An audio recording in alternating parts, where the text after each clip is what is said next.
¿Por qué un Dios bueno permite el sufrimiento? Esta vez sí es una pregunta retórica, no voy a pedir respuesta, nada más para que usted se lo deje ahí y que lo piense. O sea, ¿cuántas veces hemos pensado en eso?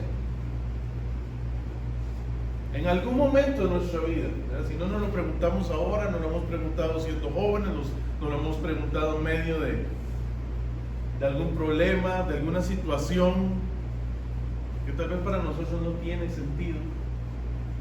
Esas situaciones donde uno dice, ¿por qué a mí? Creo que a todos nos ha pasado en algún momento. ¿Por qué un Dios bueno permite el sufrimiento? ¿Por qué permite el mal? ¿Por qué permite el dolor? Es fácil entender cuando le suceden cosas malas a gente que uno siente que se lo merece, ¿verdad? Es muy fácil entenderlo. O sea, si a un terrorista le explota la bomba en sus manos, uno dice, bueno, se lo merecía. Si un conductor temerario, borracho, choca y se muere, uno dice, bueno, estaba haciendo algo malo.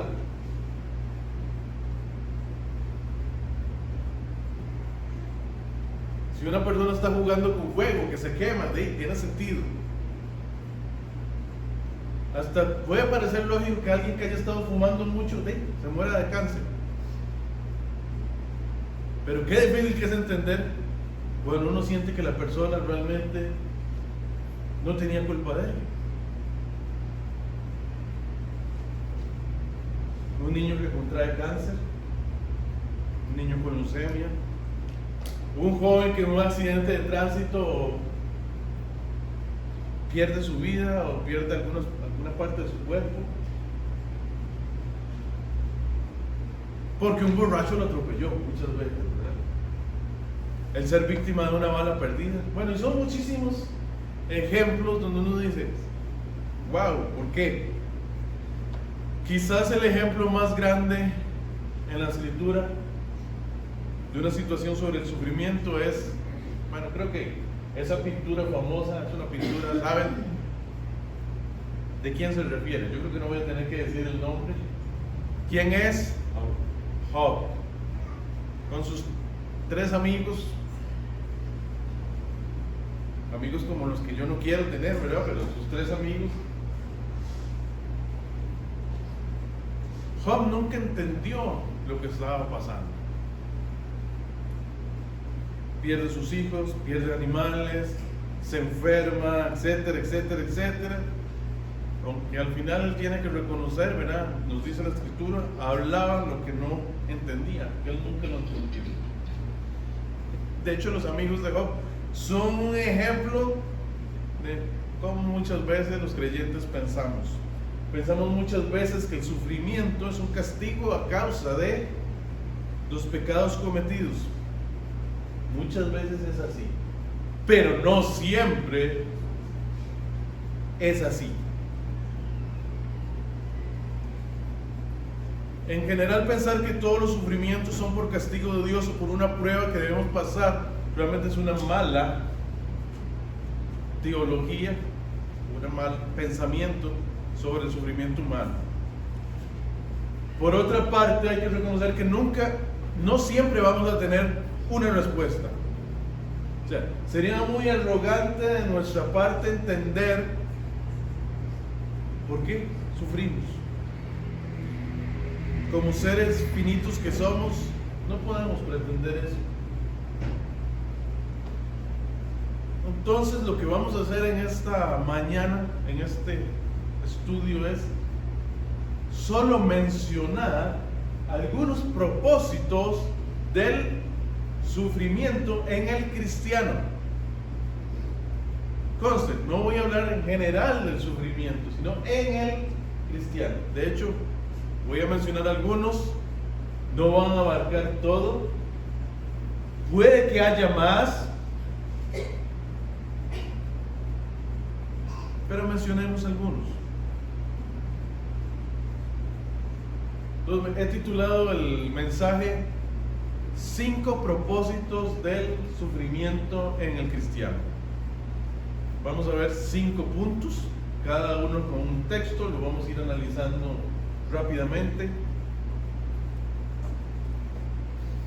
Primer punto, formar el carácter.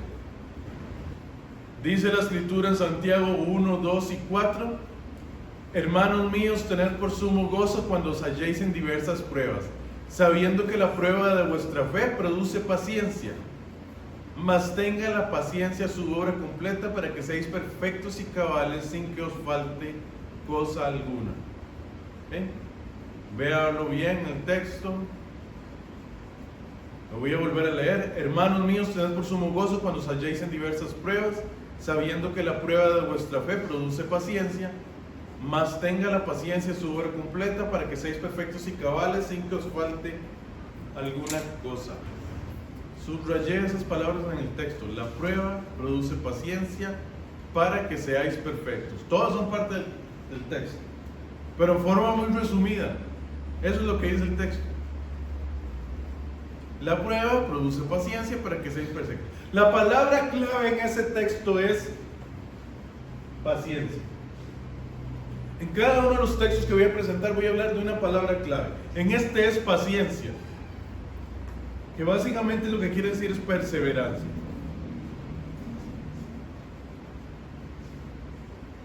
Básicamente esto es lo que dice: la prueba hace que usted persevere, le produce perseverancia, y eso hace que usted sea perfecto. Sabemos que en el sentido bíblico perfecto lo que dice es que usted sea maduro. Cuando la palabra de Dios utiliza la palabra perfecto, no es que seamos perfectos sin errores, ¿verdad? Sino lo que quiere decir cuando dice perfecto la Escritura, que lo dice en muchos versículos, es que usted madure.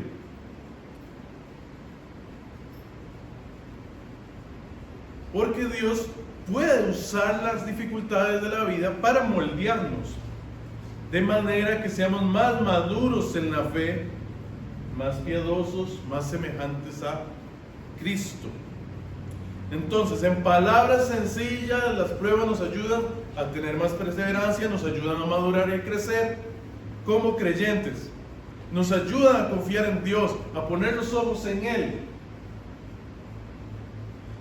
De hecho, si regresamos al texto, dice: hermanos míos, tened por sumo gozo cuando os halléis en diversas pruebas. Yo cuando leía esos textos, que no es el único texto que dice eso, también hay uno similar en Romanos, decía: ¿cómo que tened sumo gozo cuando os halléis en diversas pruebas? Yo cuando estaba jovencito decía: ¿pero qué es esto? ¿Masoquismo? ¿Qué se supone que es esto? ¿Cómo voy a tener gozo cuando estoy en prueba? ¿Qué es lo que me está diciendo la Biblia? ¿Cómo se supone que nos vamos a gozar cuando estamos en pruebas? Obviamente no está diciendo que celebremos nuestros problemas. No vamos a estar felices celebrando cuando tenemos problemas.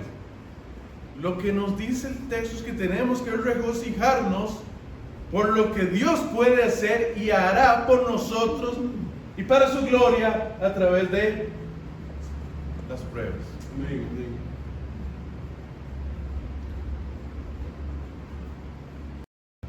La pregunta que usted tiene que hacerse con ese punto que ya mencioné el primero, nada más formar el carácter, es: ¿hemos madurado a través de las pruebas?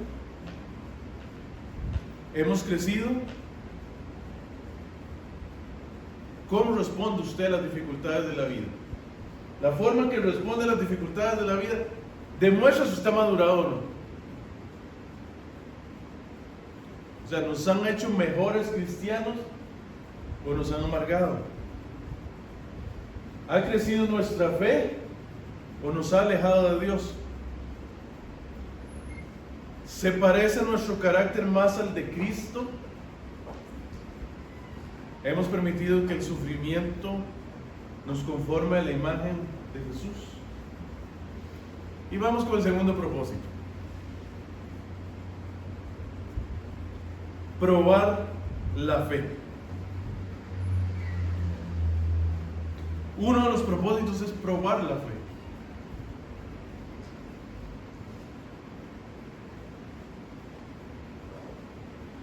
Dice la escritura en 1 de Pedro 1, 6 y 7, en lo cual vosotros os alegráis, aunque ahora por un poco de tiempo.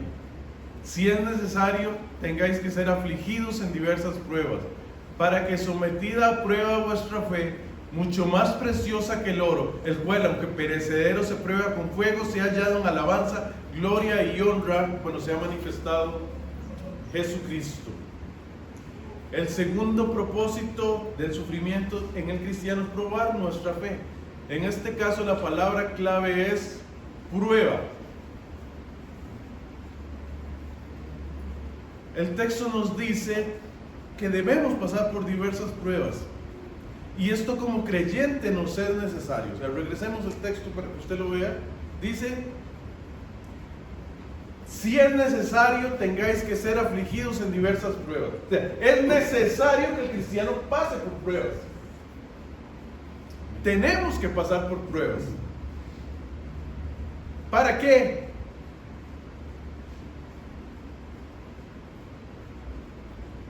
Para fortalecer nuestra fe. De hecho, se compara la fe con el oro. Si regresamos al texto, dice: para que sea sometida a prueba vuestra fe, mucho más preciosa que el oro, el cual, aunque perecedero, se prueba con fuego. En varias veces en la escritura vamos a ver que se compara nuestra fe con el oro y cómo este es probado. Recordemos, el oro, para quitarle las impurezas, lo pasaban por fuego para que quedara solo un oro refinado, ¿verdad? De 24 quilates. Eso es lo que hace Dios con nosotros. Nos pasa por pruebas para refinarnos.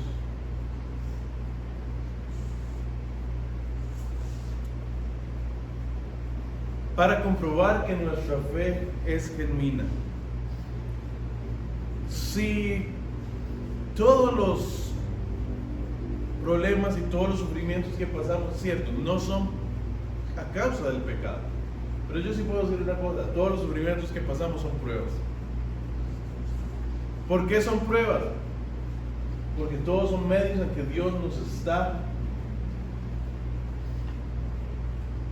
probando nuestra fe,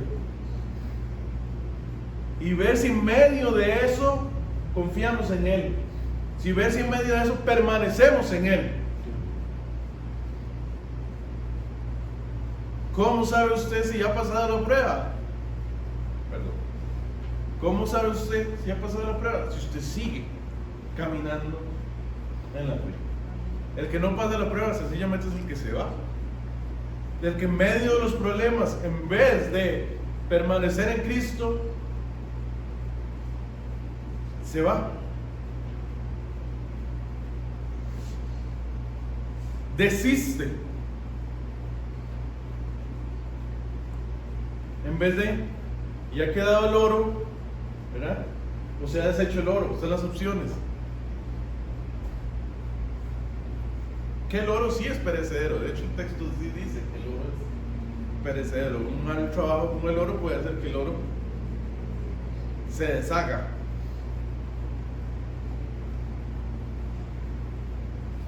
Si usted continúa el camino de la fe es porque ha pasado la prueba. Pero todos conocemos a personas que al pasar por las pruebas no lo soportaron y abandonaron el reino. Simplemente al pasar por el fuego, su fe no era genuina. Entonces, ese es uno de los propósitos del sufrimiento, probar la fe. Tercer propósito: participar con Cristo. Memorícelo. Ese es uno de los pocos que a veces no pensamos. Dice 1 de Pedro 4, 12, 13: amados, no os sorprendáis del fuego de la prueba que os ha sobrevenido, como si alguna cosa extraña os aconteciese, sino gozaos por cuanto sois participantes de los padecimientos de Cristo, para que también en la revelación de su gloria os gocéis con gran alegría. Nuevamente, 1 de Pedro 4, 12 y 13. Vean las palabras que he subrayado nuevamente: fuego de la prueba, y sois participantes de los padecimientos de Cristo. La palabra clave es participantes. Ven que es interesante lo que nos dice el texto. No es extraño, no se sorprendan de las pruebas, es normal. Lo que pasó esta semana, que se nos metieron a robar, es normal. Los cristianos pasamos por prueba. Y cuando habla de participantes de los padecimientos de Cristo, no está hablando del sufrimiento de Cristo en la cruz. Esto es importante, porque a veces cuando leemos el texto, tal vez lo primero que es decir, Cristo padeció, si lo primero que pensamos es en la cruz. Pero no es de eso que está hablando el texto. ¿Okay? ¿Por qué? Porque la obra de la cruz fue completa. Nosotros no participamos ni nos salvamos por nosotros mismos. ¿Ya? Fue suficiente la obra de Cristo en la cruz. Entonces, ¿a qué se refiere más bien? Está hablando de cuando sufrimos por causa de Cristo. Cuando sufrimos por causa de Cristo es como si el mismo Cristo lo sufriera. De hecho, ustedes se ponen a pensar cuáles fueron las palabras de Cristo cuando apareció a Saulo en Hechos. La pregunta que le hace Jesús a Saulo es: ¿por qué me persigues? O sea, si ustedes se van a pensar, literalmente Saulo estaba persiguiendo a Jesús. No, Jesús ya estaba allá en la gloria, la diestra del Padre. Pero ¿por qué dice Jesús, ¿por qué me persigues? Porque estaba persiguiendo a la iglesia. Entonces, la implicación es que cuando los creyentes sufren por Cristo, sus seguidores comparten el sufrimiento. Como lo dice el texto, participan en los sufrimientos de Cristo.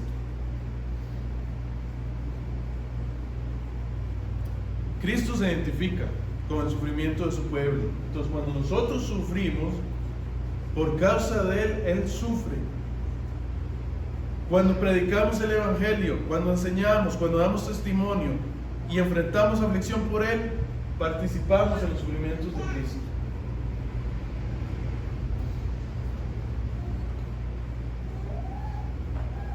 Gócese de que participamos en los sufrimientos de Cristo.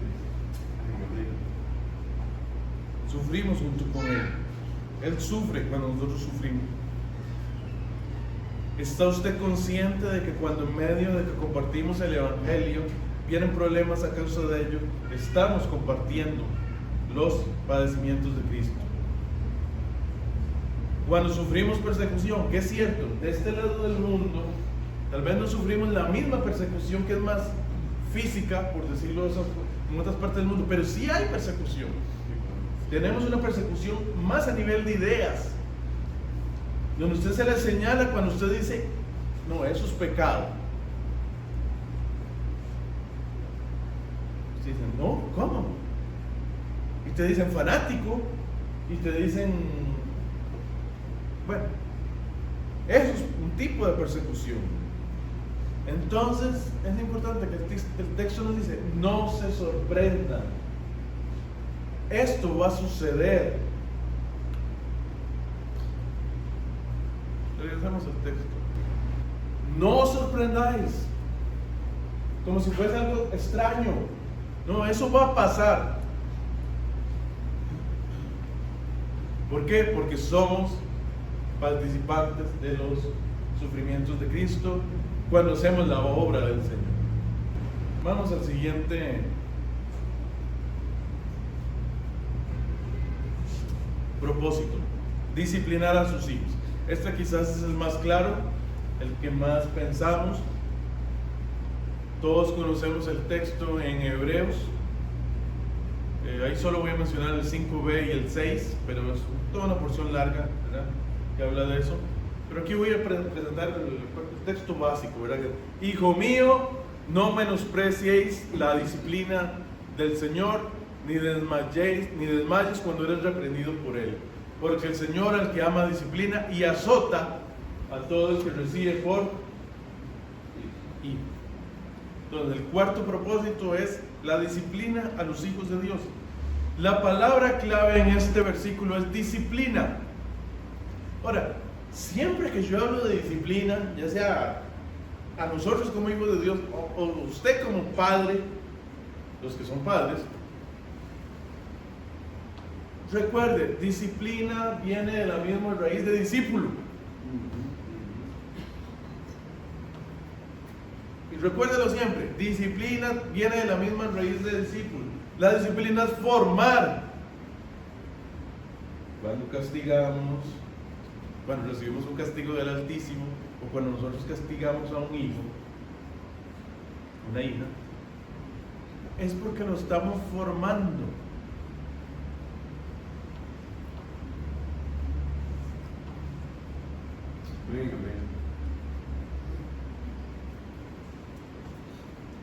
Es parte de la vida disciplinar a nuestros hijos. Si no disciplinamos a nuestros hijos, ¿qué pasa?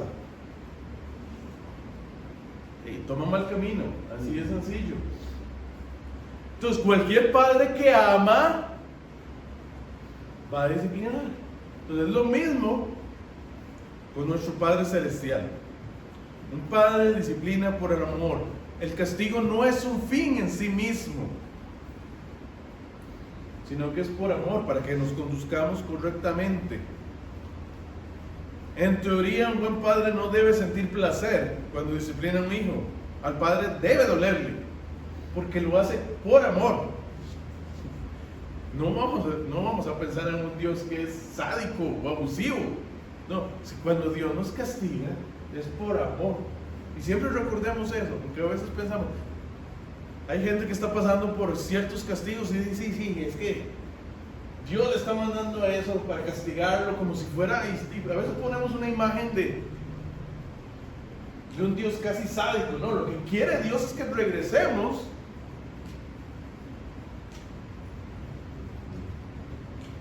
y es parte de su amor.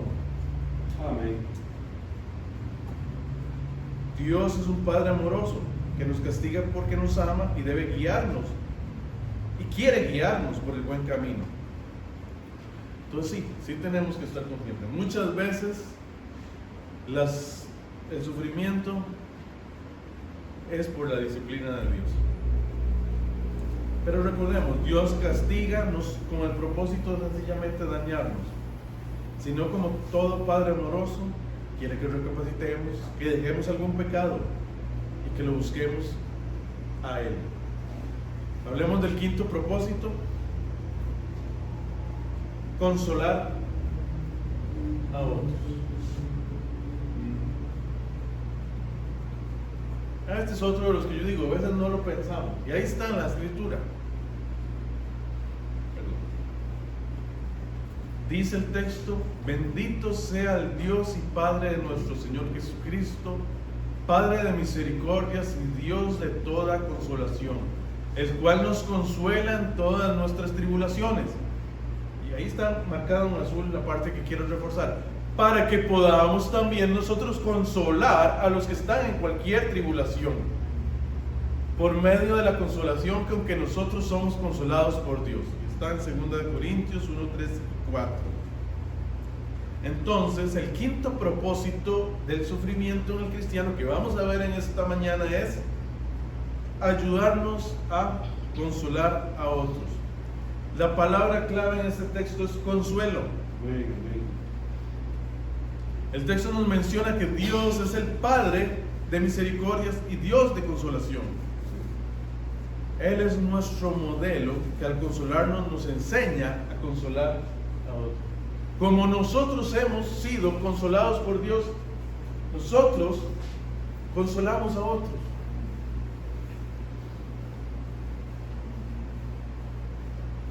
Dios siente un tierno amor por los que sufren y les consuela en sus horas de necesidad. Él siempre está dispuesto a consolar a quienes claman a Él.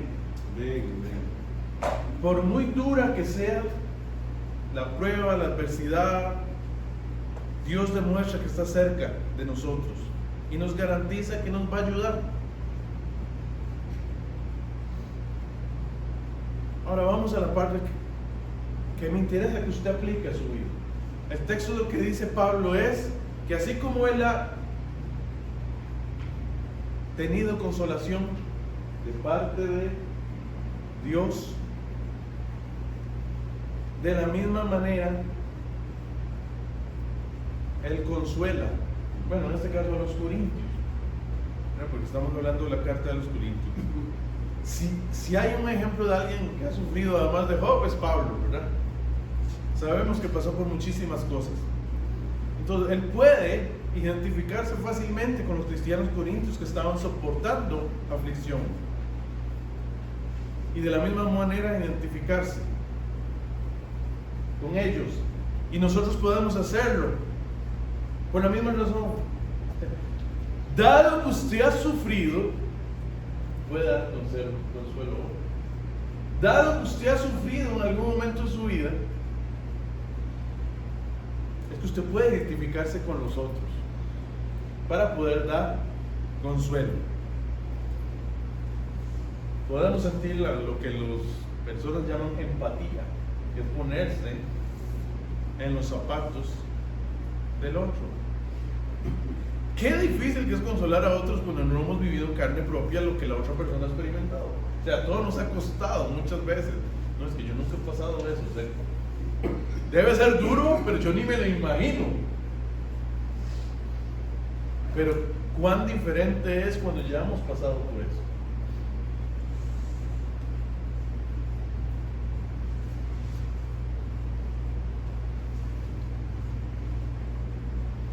Alguien, no sé, ¿no?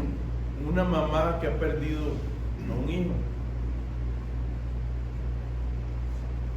le es mucho más fácil consolar a otro padre que ha perdido un hijo. Yo ni siquiera me lo puedo imaginar. Pero es eso, que Dios nos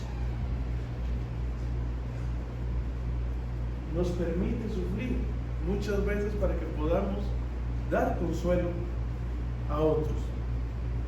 Y así, igual que ese ejemplo, puedo mencionar un montón.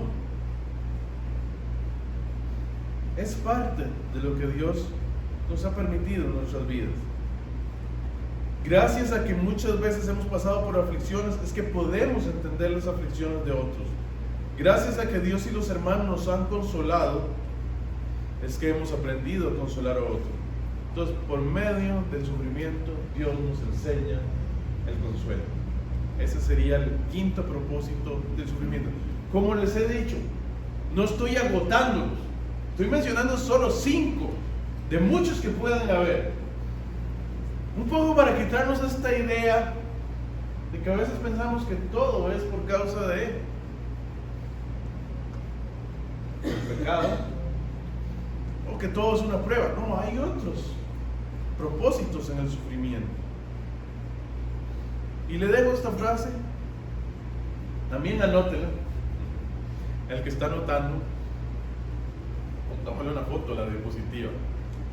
El sufrimiento es una manifestación más de la gracia de Dios en el cristiano. Sufrimos por gracia. Dios muestra su gracia a través de permitirnos sufrir y pasar por problemas, por lo menos a los creyentes. Con los no creyentes es otro tema. Ya ese es otro sermón, ¿verdad? Otro mensaje de por qué Dios hace que los no creyentes sufran. Pero hablando de los cristianos, hemos presentado estos 5 puntos. Recordemos algunos versículos. ¿Qué dice Romanos 8:28? Pues sabemos que los que aman a Dios, todas las cosas les ayudan a bien.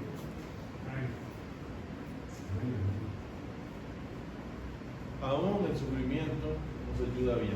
Recordemos la historia de José.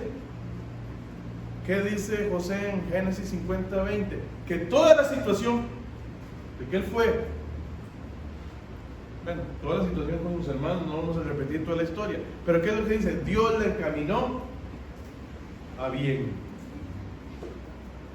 Dios siempre va a tener un propósito en medio del sufrimiento. De hecho, quizás el ejemplo bíblico, que al inicio mencioné Job, quizás la persona que más ha sufrido es el mismo Señor Jesús en la cruz. No es Job. Job es un buen ejemplo de un humano, pero realmente el que ha sufrido más en la Escritura creo que ha sido nuestro Señor Jesús, sin lugar a dudas. Y ese mismo sufrimiento en la cruz tenía un propósito. Si Cristo no hubiera padecido en la cruz, si hubiera muerto en la cruz por nosotros, ninguno de nosotros estaríamos aquí. Él murió por nosotros. Nos recordemos, Dios siempre tiene un propósito y en medio del sufrimiento, y el sufrimiento es una manifestación de la gracia de Dios. Entonces, nuevamente, no caigamos en el error como los amigos de Job, acusando a Job que seguramente es que ha pecado y que no se acuerda que ha pecado. No, el sufrimiento es parte de la vida. Y Dios nos enseña muchísimas cosas a través del sufrimiento. Y lo más importante es que a través del mismo podemos ver la gracia de Dios.